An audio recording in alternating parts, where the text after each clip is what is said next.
ஹாய்ங்க, நம்ம இந்த சவால் பேஜில் கேரன்சியில் நெக்ஸ்ட் பார்க்குறது வந்துட்டு ஒரு ப்ரீமியமான சில்க் சாரீஸ் தான். நான் 2 சாரீ கொண்டு வந்திருக்கேன். ஒன்று காட்டுறேன். எந்த சாரீ உங்களுக்கு வேணுமோ டிஎம் பண்ணி ஆர்டர் பண்ணுங்கள். ஃபஸ்ட்டு பார்க்குறது பார்த்தீங்கன்னா இதுதான் சாரியோட கேட்பா. ஸோ இந்த மாதிரி தான் சாரீ வந்து வந்துடும். ஒரு green colour combination, green with brown காம்பினேஷனில் ஒரு சாரீ வந்து கொண்டு வந்திருக்காங்க. உங்களுக்கு ஃபுல்லாகவே இந்த லைன் பேட்டர்ன் வந்துடும். ஸோ பார்டரில் ஃபுல்லாகவே வந்துட்டு உங்களுக்கு இந்த மாதிரி ஃப்ளவர் பேட்டர்ன் வந்துடும். ஸோ இது வந்து உங்களோட ஃபர்ஸ்ட் சாரீ ஃபுல்லாகவே இந்த மாதிரி வரும். சாரியோட பல்லு பார்த்துட்டிங்கன்னா இந்த மாதிரி வரும். இது சாரியோட பல்லு.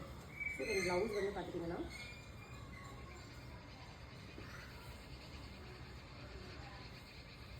ப்ளவுஸ் வந்து இந்த மாதிரி வரும் உங்களுக்கு. இதுதான் ப்ளவுஸு. ஸோ ஒரு பிளெயின் ப்ளவுஸ் தான். ஸோ இதுலேயே வந்துட்டு இன்னொரு கலர் பார்த்துட்டிங்க அப்படின்னா ஒரு ப்ரீமியமான pink colour, pink with violet combination. So இதுவும் same pattern but different colour. நான் எண்ட் ஆஃப் த வீடியோவில் வந்துட்டு டீட்டெயிலாக இந்த சாரியோட பல்லு அண்ட் ப்ளவுஸ் வந்து போட்டிருக்கேன். ஸோ மறக்காம பாருங்கள். Bye bye.